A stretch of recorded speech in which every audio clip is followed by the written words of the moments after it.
Dalam kenyataan yang dikeluarkan oleh Timbalan Menteri Besar Kelantan, beliau mengesahkan banjir di Bandar Kota Baru ini berpunca dari saluran peparitan yang tersumbat dan kurang efektif. Daripada pemerhatian kami di lapangan, apa yang kami nampak, masalah peparitan ni bukan masalah ni berlaku dekat Kota Baru sahaja, tapi hampir semua daerah di Kelantan ada masalah yang sama. Boleh dikatakan banjir edisi Disember 2022, ada siri, ada edisi pula kan. Ada beberapa daerah dan kawasan yang tak disangka akan banjir, telah pun banjir. Seperti di Pasir Putih, Bacok dan kawasan lain. Cuma dalam kenyataan sama yang dikeluarkan oleh beliau ada menyatakan antara punca kegagalan sistem peparitan adalah sebab rakyat menambak dan membuang sampah dalam parit. Bila aku baca dan tonton balik interview ni, aku rasa macam nani? Rasa pelik sebab macam menyalahkan rakyat pula. Dan saya sendiri cuba perhati cara PBT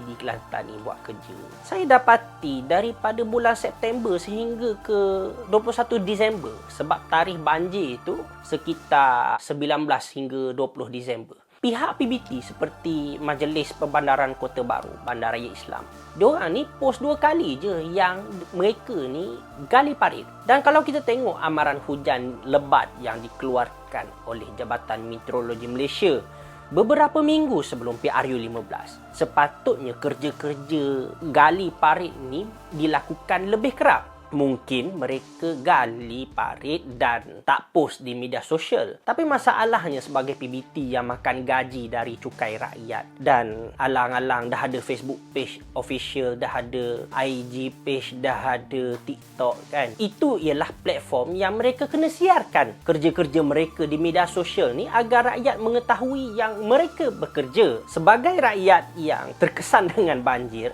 dan saya ni bukan suka komplain sahaja, apatah lagi dalam berita yang sama, TMB ada sebut yang kerajaan negeri memang ada plan nak tambah baik sistem peparitan dalam negeri. Jadi bila dah ada plan, jadi saya cadangkanlah supaya kerajaan negeri buat plan perparitan holistik Kelantan. Jadi plan ni kita nak minta kerajaan negeri ni buat mapping kan, buat pemetaan. Jadi mapping ni kita boleh tunjuklah daripada satu kawasan ke satu kawasan ataupun daripada satu kawasan ke sungai, plan peparitan tu daripada kawasan ni ke sungai tu mapping dia macam mana. Lepas tu dalam mapping tu nanti ditunjukkan okey, kawasan ni daripada kilometer ke kilometer ni longkangnya, tahap kedalamannya paras mana, tahap lebarnya paras mana. Jadi apabila berlakunya air bertakung disebabkan hujan yang lebat, kita boleh anggarkan dengan kelajuan paras air daripada longkang A ke longkang B ke sungai Kelantan tu akan makan masa